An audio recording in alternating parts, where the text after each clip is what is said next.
भक्तों, रूप गोस्वामी ने भक्ति के 64 साधन अंगों में से कहा कि आध्यात्मिक उत्सव में भाग लेना भी एक बहुत बड़ी भक्ति है। इसलिए जब भी कोई उत्सव आते हैं तो उस उत्सव का मूड होना चाहिए।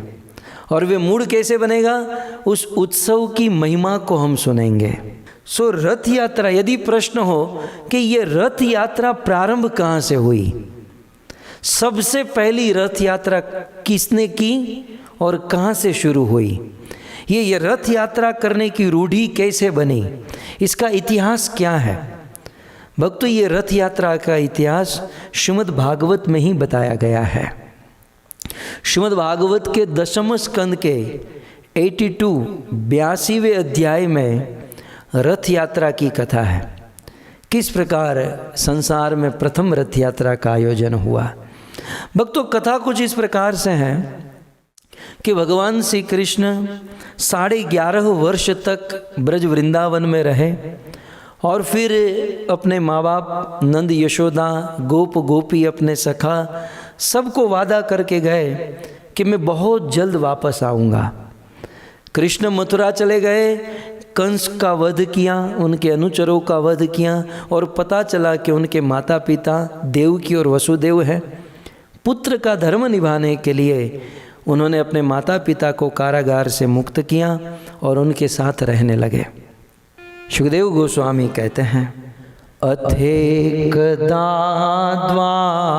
द्वारवत्याम वसतो राम कृष्णयो सूर्यो पराग सुमहान सूर्यो पराग सुमहान आसित कल्पक्षये यथा आसित कल्पक्षये यथा। सुखदेव गोस्वामी कहते हैं कि परीक्षित एक समय की बात, कृष्ण और बलराम द्वारवत्याम वसतो, द्वारिका में बस रहे थे, रह रहे थे। और उस समय अथ एकदा, एक समय सूर्योपराग, सूर्य ग्रहण लगा। और ऐसा सूर्य ग्रहण, देखिए योग तो देखिए, ये श्लोक में क्या लिखा है, सूर्योपराग सुमहान आसित कल्पक्षये यथा। कल्प के समय, कल्पक्षये अर्थात एक कल्प समाप्त होने के बाद जब प्रलय होता है और प्रलय के समय सूर्य ग्रहण लगता है, सो कल्पक्षये, कल्प के अंत में जो सूर्य ग्रहण लगता है वही सूर्य ग्रहण उस दिन लगने वाला था। और द्वारिका के बड़े बड़े ब्राह्मणों ने, केवल द्वारिका नहीं पूरे भारत के भविष्यवेत्ताओं ने यह जान लिया और सबको पता चल गया कि सूर्य ग्रहण लगने वाला है। और सूर्य ग्रहण के समय पवित्र कुंड, नदी, सरोवर में स्नान करना ये बड़ा उत्तम माना जाता है, ये बड़ा पवित्र माना जाता है। इसलिए द्वारिका में रहने वाले भगवान कृष्ण, बलराम, कृष्ण की 16,108 पत्नियां और पूरे द्वारिका के लोगों ने यह निश्चय किया कि कल सूर्य ग्रहण है तो हम लोग पवित्र कुंड में स्नान करेंगे। तो बोले कहाँ स्नान करेंगे? तो सारे लोगों ने निर्णय किया कि आज वर्तमान में पवित्र स्थान कुरुक्षेत्र है। कहते हैं सम्मत पंचक, कुरुक्षेत्र का एक नाम है सम्मत पंचक। ये सम्मत पंचक नाम का जो स्थान है, जो कुरुक्षेत्र को कहते हैं, इसे सम्मत पंचक क्यों कहते हैं, इसके पीछे भी कथा है। ब्राह्मणों की रक्षा करने के लिए भगवान परशुराम ने अपना फरसु उठाया और संसार के क्षत्रियों का विध्वंस किया। बड़ी तबाही कर दी भगवान परशुराम ने। और एक बार नहीं, 21 बार दुनिया में रहने वाले सारे क्षत्रियों का विध्वंस किया और उन क्षत्रियों का मस्तक काट काट कर जितना भी खून निकला वह खून कुरुक्षेत्र की रणभूमि में आ गया। ऐसा वर्णन है, उस समय भगवान परशुराम ने 5 कुंड बनाए और उन क्षत्रियों वो 5 कुंड वहाँ से भर गए। और संसार के लोगों ने कहा कि आपने क्षत्रियों को मारा है तो आपको पवित्र होना होगा। यद्यपि वे भगवान हैं, भगवान को पवित्र होने की आवश्यकता नहीं है, लेकिन लोक विधि का अनुकरण करते हुए भगवान परशुराम ने उस संवत पंचक तीर्थ में, उस कुरुक्षेत्र में, उस 5 कुंडों में स्नान किया। तो ये बात सतयुग की थी और सारे द्वारिका वासियों ने निर्णय किया कि स्वयं भगवान परशुराम जिसमें स्नान किए, हम कुरुक्षेत्र जाएंगे और कुरुक्षेत्र में वहाँ पर स्नान करेंगे। तो द्वारिका से अक्रूर, वसुदेव, उग्रसेन, गद, प्रद्युम्न, सांब, कृष्ण, बलराम, ये सब लोग कृष्ण के साथ कुरुक्षेत्र पहुँचे। जब भगवान कृष्ण कुरुक्षेत्र पहुँचे तो उन्होंने देखा कि पूरी दुनिया के छोटे बड़े देश, छोटे बड़े राज्य के सब लोग वहाँ पर आए हैं। कहते हैं बड़े बड़े मत्स्य, उशिनर, कौशल, विदर्भ, कुरु, सृंजय, काम्बभोज, कैकई, मगध, कुंती, आनर्त, केरल, ये सभी देश के राजा अपनी पूरी प्रजा को लेकर कुरुक्षेत्र की भूमि में आए थे सूर्य ग्रहण के समय उस पवित्र पंचक कुंड में, सरोवर में स्नान करने के लिए। तो इस प्रकार से सब लोग आए। ब्रज में नंद बाबा, यशोदा मैया और सारे ब्रजवासियों को भी जब ये पता चला कि सूर्य ग्रहण है और पवित्र नदी कुंड में स्नान करना चाहिए, तो ब्रजवासी भी उस समय कुरुक्षेत्र में आए स्नान करने के लिए। अब वहाँ तो बहुत बड़ा मेला लग चुका था और उस मेले में सब लोग कृष्ण का दर्शन करना चाहते थे। जितने भी राजा, जितने भी स्टेट से लोग आते थे, कृष्ण को मिलकर कृष्ण का दर्शन करके जाते थे। अब नंद बाबा के मन में हुआ कि मैं भी कृष्ण से मिलूंगा। कई दिन बीते, कई दिन हुए, कृष्ण हमको छोड़कर गए हैं और आज ये सूर्य ग्रहण के बहाने इस अवसर में हमें कृष्ण का दर्शन करने का अवसर मिलेगा। नंद और यशोदा बिल्कुल गरीब होकर, दरिद्र होकर, एक दरिद्र की भांति बड़े ऐश्वर्यमयशाली। अब कृष्ण तो राजा थे द्वारिका नगरी के, बहुत बड़े, और कृष्ण के आजू बाजू में बहुत सारे सैनिक, सैन्य और बहुत अंतपुर में भगवान श्री कृष्ण थे। और नंद और यशोदा भगवान श्री कृष्ण के जो सैन्य दल, जो द्वारपाल थे, वहाँ जाकर बैठ गए। एक दरिद्र की, एक भिक्षुक की तरह ये दोनों बैठ गए और झोली फैलाकर कहते हैं कि बहुत दिन हुए, हमें कृष्ण का दर्शन हुआ, क्या हमें कृष्ण का दर्शन मिलेगा? बोले आप हो कौन? अभी लोग जानते नहीं होंगे, आप हो कौन? बोले कृष्ण को अंदर जाकर कहो कि ब्रज से, वृंदावन से नंद और यशोदा आए हैं। वो द्वारपाल अंदर गया और भगवान कृष्ण सोने के आसन पर बैठे थे और कहा कि प्रभु आपको मिलने के लिए ब्रज से नंद और यशोदा आए हैं। भक्तों, नंद और यशोदा की बात सुनकर भगवान कृष्ण दौड़ने लगे। उनका उत्तरीय गिर गया, बाल बिखर गए, मुकुट गिर गया और कृष्ण को कोई सुध-बूध नहीं रही और दौड़कर अपने माता पिता के पास गए और माता पिता को चरणों में प्रणाम किए। नंद ने गले लगाया, यशोदा ने गले लगाया। कई समय से कृष्ण के विरह में आतुर थे, रो रहे थे। आज सूर्य ग्रहण के समय इस कुरुक्षेत्र की भूमि में नंद, यशोदा और उनके बेटे कृष्ण का मिलन हुआ। यशोदा तो बच्चे की तरह कृष्ण को मनाने लगी कि कृष्ण तू हमें छोड़कर चला गया है। निश्चित कृष्ण, मैंने तुझे एक दिन उखल के साथ बांध दिया था, इसलिए तू छोड़कर चला गया है ना। दोनों हाथ जोड़कर कहती है कि बेटा, मैं वादा करता हूँ, मैं वचन देती हूँ कि आज के बाद कभी तुझे उखल से नहीं बांधूंगी। एक बार तू व्रज में वापस आ जा।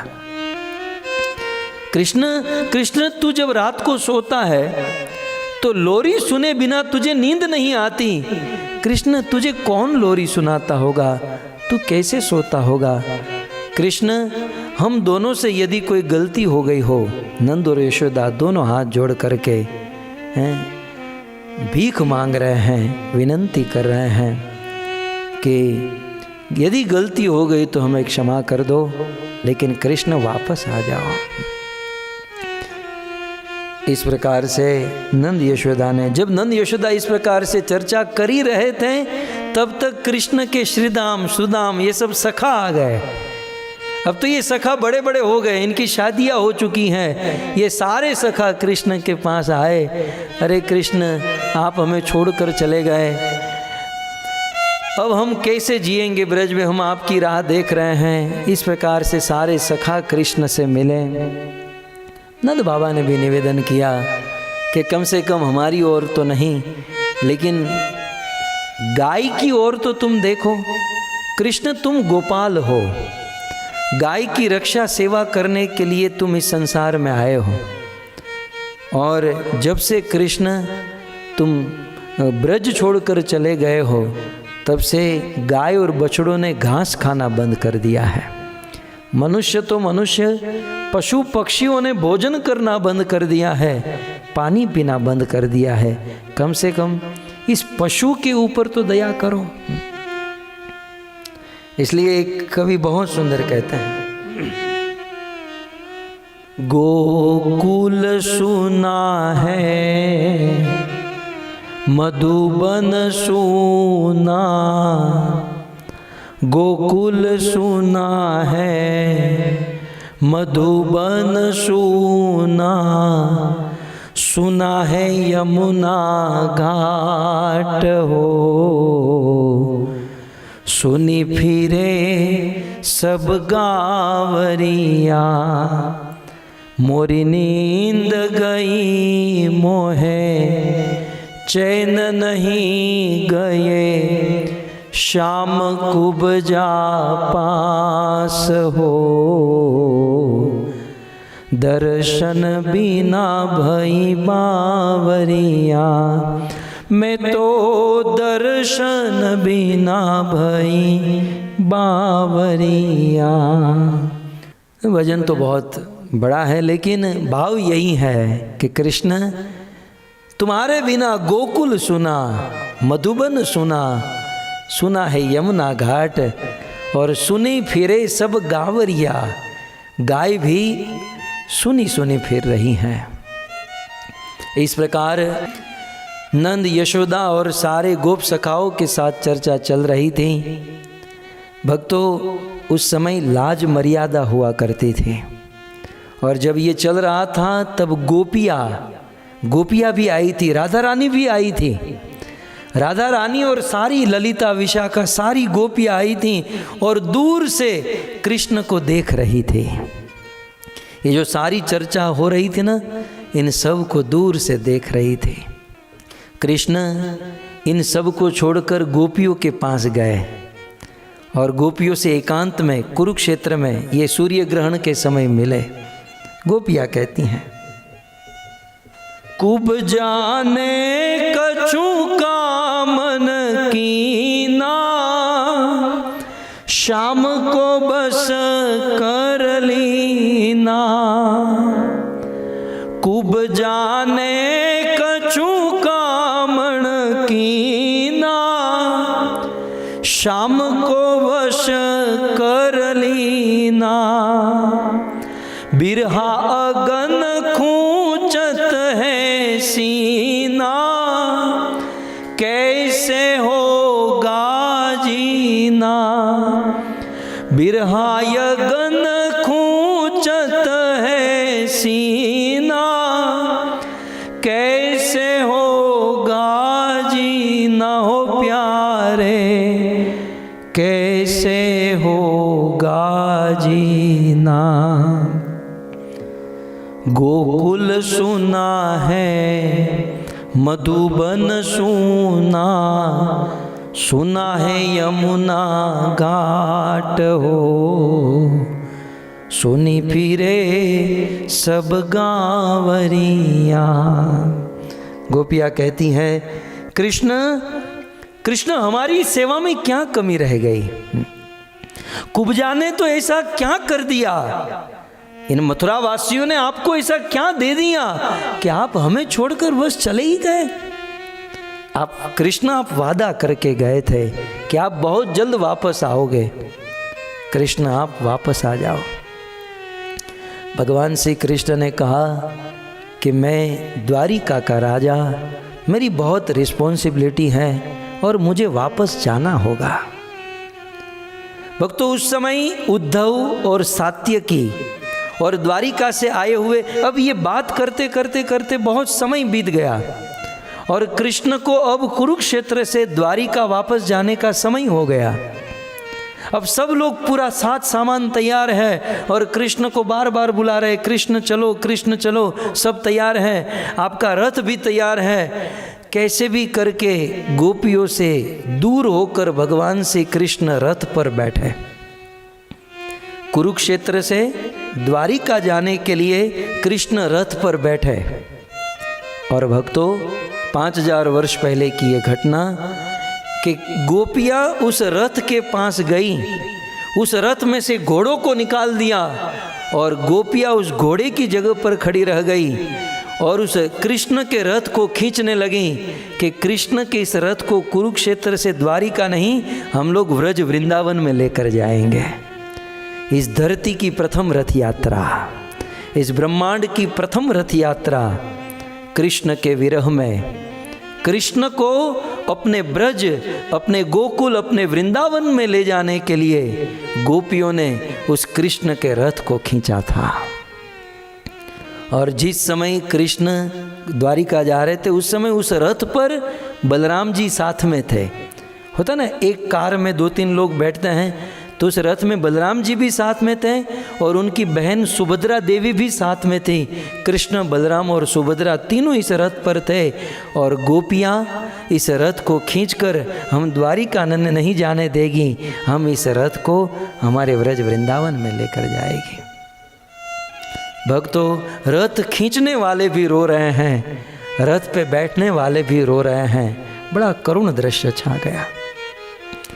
बलि जाऊं सदा इस नैन पे, बलिहारी छटा पर होता रहूं, कभी भूले न याद तुम्हारी राधे, दिन रात यूं ही मैं होता रहूं, श्री राधे ही राधे पुकारा करूं, आंसू से मुख को धोता रहूं, ब्रज रानी तुम्हारे वियोग में, दिन रात यूं ही मैं रोता रहूं। ब्रज रानी तुम्हारे वियोग में, दिन रात यूं ही मैं रोता रहूं। कृष्ण भी राधा के विरह में उतना ही रो रहे थे। तो इस प्रकार कुछ दिन पश्चात रथ यात्रा आ रही है। तो भक्तों, प्रथम रथ यात्रा गोपियों के द्वारा हुई और गोपियाँ कृष्ण को खींचकर अपने व्रज में ले जाना, गोकुल में ले जाना चाहती थी। इसलिए हम भी जब रथ यात्रा के दिन रथ यात्रा में भाग ले तो उस समय गोपियों का भाव होना चाहिए। जैसे गोपियाँ कृष्ण के रथ को खींचकर अपने गोकुल में ले जाना चाहती हैं, ठीक उसी प्रकार जब हम जगन्नाथ जी के रथ को खींचते हैं तो उस रथ को खींचकर, गोकुल का दूसरा अर्थ होता है गो माने इंद्रिया, कुल माने समूह। वो तो गोकुल है ही, ब्रज वृंदावन तो गोकुल है ही, लेकिन हमारे शरीर को भी गोकुल कहते हैं। गो माने इंद्रिया, कुल माने समूह, इंद्रियों के समूह को गोकुल कहते हैं। जैसे गोपियाँ कृष्ण को खींचकर अपने गोकुल में ले जाना चाहती थी, वैसे हम भी जब रथ यात्रा में जगन्नाथ के रथ को खींचते हैं तो खींचकर हम जगन्नाथ को अपने गोकुल में अर्थात अपने हृदय में बिठाना चाहते हैं। तो जब भी हम रथ यात्रा में भाग लें तो इस भाव से, जैसे गोपियाँ कृष्ण को गोकुल ले जाना चाहती हैं, वैसे हम जगन्नाथ जी को हमारे हृदय में बैठाना चाहते हैं। भक्तों, ये जगन्नाथ जी और कोई नहीं, ये स्वयं कृष्ण है और कृष्ण ही कलयुग में जगन्नाथ के रूप में प्रकट हुए हैं। ये जगन्नाथ जो है द्वारिका के जो कृष्ण हैं, द्वारिका में रहने वाले जो कृष्ण राधा का विरह में है, तो राधा विरह विदुरा, राधा के विरह में द्वारिका में रहने वाले कृष्ण का जो स्वरूप है वो स्वरूप है जगन्नाथ। और वे द्वारिकाधीश को गोपियाँ गोकुल में ले जाना चाहती हैं। हम भी जगन्नाथ जी को हमारे हृदय में गोकुल में बिठाए और हमारे जीवन को धन्य करे। इस भाव से रथ यात्रा में भाग लेना, इस भाव से रथ यात्रा प्रारंभ हुई थी। और फिर इसके बाद रथ यात्रा होने लगी। फिर मध्यकालीन युग में चैतन्य महाप्रभु आए और किस प्रकार से इसे अलग मोड़ दिया गया, ये सारी बातें सात्विक तात्विक चर्चा रथ यात्रा के विषय में आने वाले दिनों में करेंगे। अभी तो बहुत दिन बाकी हैं, लेकिन आज जस्ट प्रथम रथ यात्रा के विषय में आप सबके बीच में निवेदन किया।